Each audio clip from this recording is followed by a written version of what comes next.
He thought he was just sharing food with a starving child, but her mother's next words would chain him to a destiny he never chose. The brutal Texas sun beat down on the scorched alkali flats like a blacksmith's hammer on an anvil, and Ethan Blackwood was certain he'd ride himself to death before finding water. Heat waves rose from the cracked earth in shimmering curtains, turning the horizon into a cruel mirage that promised salvation but delivered only more endless wasteland. It was August 1876, and Ethan had been pushing his buckskin mare across this godforsaken stretch of Comanche territory for 6 days straight, carrying military dispatches from Austin to Fort Stockton. His canteen held maybe 2 swallows of warm, metallic water. His provisions had run out yesterday, and his horse was stumbling with exhaustion every few hundred yards. He figured buzzards would be picking his bones clean by sunset, but what happened next would prove far more dangerous than dying of thirst. When his mare collapsed to her knees for the 3rd time, nearly pitching Ethan face first into the hard pan, he finally admitted defeat. He dismounted in the pitiful shade of a limestone outcrop and squinted across the barren landscape, searching desperately for any sign of a creek bed or spring. That's when he saw them.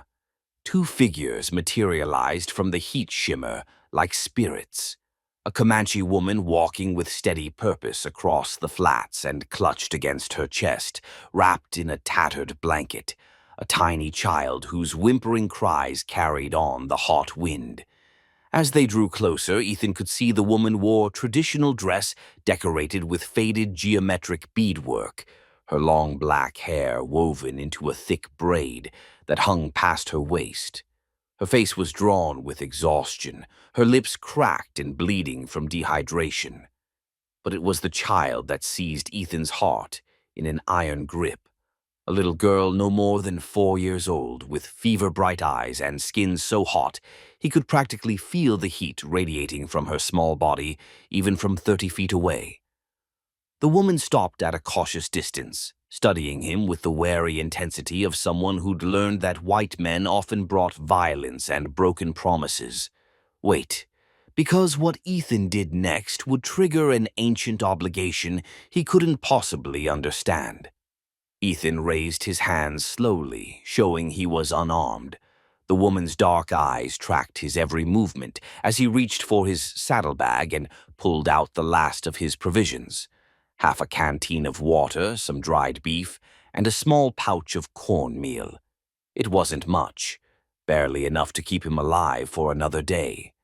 But looking at that fevered child, Ethan knew he couldn't ride away. He set the food and water on a flat rock between them and stepped back, gesturing for her to take it. The woman hesitated, clearly torn between desperate need and justified suspicion.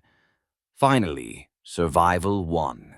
She approached quickly, snatched up the water, and tilted it to her daughter's cracked lips. The child drank greedily, coughing and sputtering, while her mother whispered soothing words in their native tongue.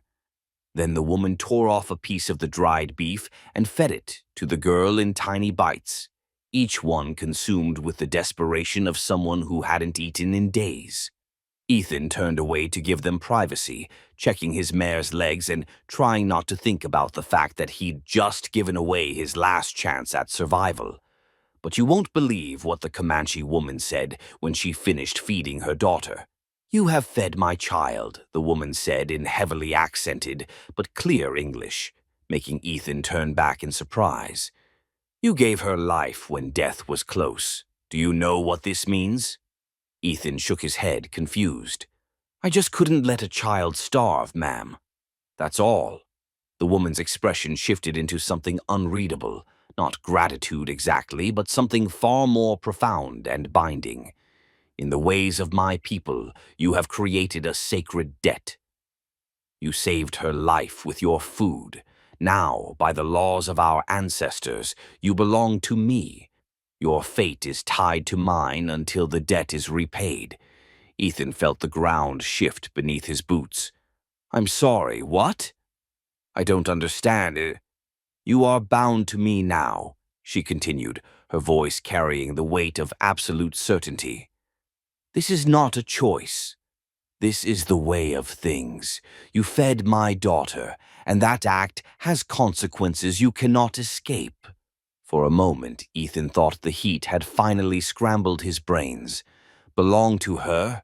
What did that even mean? He'd just shared some food with a desperate mother and child. How did that create some kind of obligation? "Ma'am, I appreciate your customs, but I've got dispatches to deliver. I can't just—" "The dispatches do not matter," she interrupted, her eyes flashing. "What matters is that you have entered our world now. There is no walking away from sacred debt."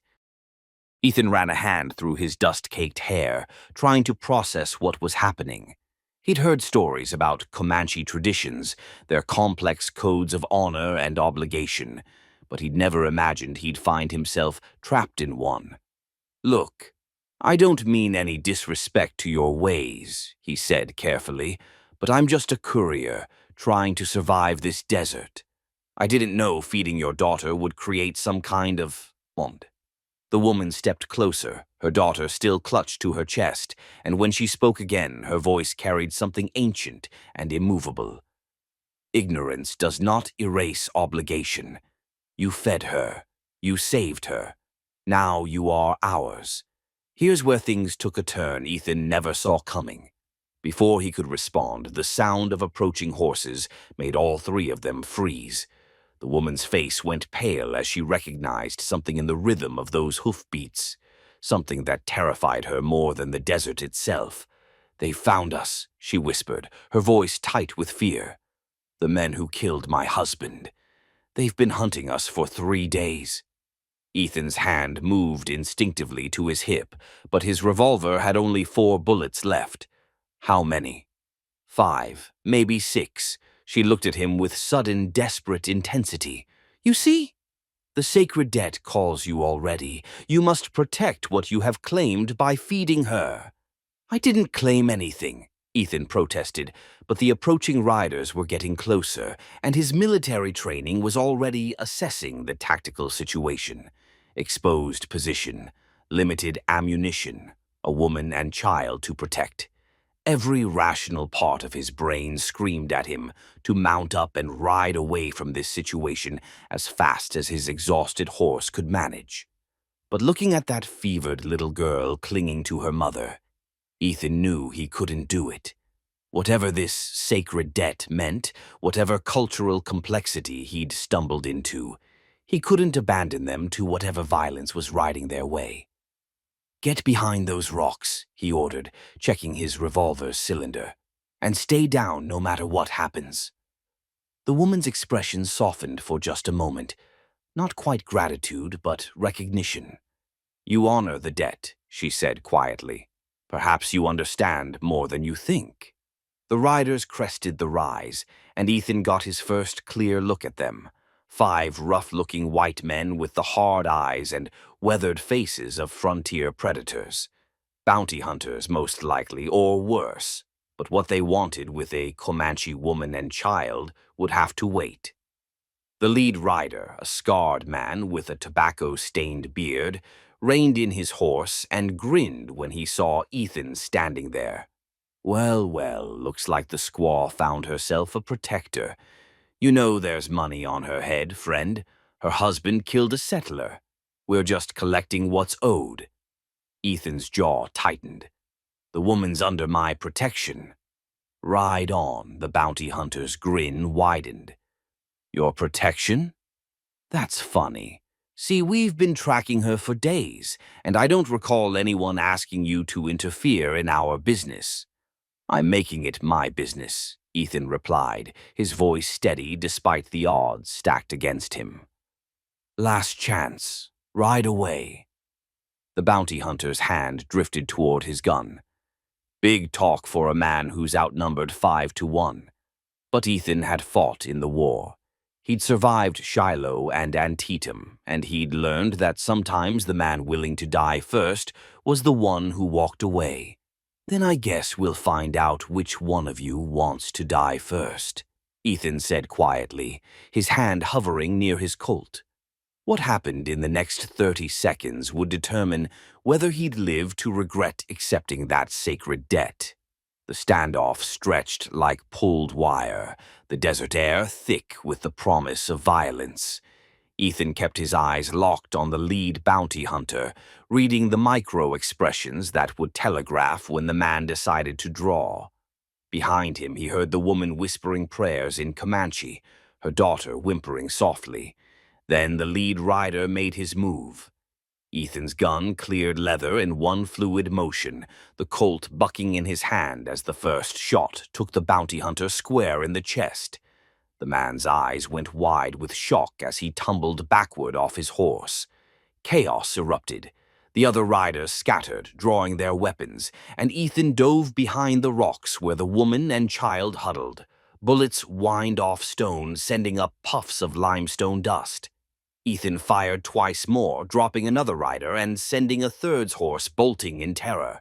But his ammunition was running critically low, just one bullet left. "There's a rifle in my saddle," he called to the woman. "Can you shoot?" To his surprise, she nodded grimly and scrambled to his terrified mare, pulling the Winchester from its scabbard with practiced efficiency. She returned to the rocks and began firing with deadly accuracy, her shots forcing the remaining bounty hunters to take cover. For several minutes, they held their position, trading shots with the bounty hunters until, finally recognizing they'd bitten off more than they could chew, the surviving men retreated, dragging their wounded with them. As the dust settled and silence returned to the desert, Ethan slumped against the rocks, his heart hammering. The woman checked her daughter, still feverish but alive, then turned to Ethan with an expression he couldn't quite read. "You fought for us," she said quietly. "You honored the sacred debt even before you understood it." Ethan let out a long breath. "I just couldn't let them hurt a child. That's all." "That is everything," she corrected him. "Come. My people's camp is half a day's ride from here. You will come with us. You will be fed, given water, and healed. And you will learn what it truly means to belong to someone in our world." Ethan wanted to argue, to insist he needed to deliver those dispatches to maintain his independence. But looking at this fierce woman who'd fought beside him and the child whose life he'd saved, he realized something had fundamentally shifted. Maybe the sacred debt wasn't just about obligation. Maybe it was about connection, about finding family in the most unexpected places. "What's your name?" he asked finally. "Kiona," she replied. "And this is Takala." She touched her daughter's fevered forehead gently. "You gave her life twice today. Once with food, once with protection. That is not a debt that can be easily repaid." As they gathered their belongings and prepared to ride toward her people's camp, Ethan realized he'd ridden into this desert as a solitary courier carrying messages for the army. But he'd be leaving it as something else entirely, as someone bound by sacred obligation to a family, a people, a way of life he barely understood. The woman had said he belonged to her now, and as the sun began its descent toward the western horizon, Ethan wasn't entirely sure that was a bad thing. In the days that followed, Ethan found himself welcomed into Kiona's band with cautious respect. The elders studied him carefully, testing his intentions. But when Kiona told the story of how he'd fed Takala and then defended them against the bounty hunters, something shifted in their eyes. They taught him their language, their customs, the intricate web of obligations and honors that governed their society. And slowly, Ethan began to understand what Kiona had meant about sacred debt. It wasn't slavery or ownership. It was something deeper, a recognition that our actions bind us to each other, that showing kindness creates connections that can't be severed by distance or time. One evening, as they sat around the fire and Takala, her fever finally broken, played nearby with other children, Kiona turned to Ethan with a slight smile. "You understand now," she asked, "what it means to belong." Ethan watched the flames dance, thinking about the life he'd left behind, the dispatches that never got delivered, the military career that was probably over. "I'm starting to," he admitted. "I thought belonging to someone meant losing my freedom. But maybe it's the opposite. Maybe it means finally having something worth staying for." Kiona nodded, satisfied. "The sacred debt will be fulfilled when you choose to stay, not because you must, but because you want to. Until then, you remain bound to us." Ethan smiled, realizing he was okay with that.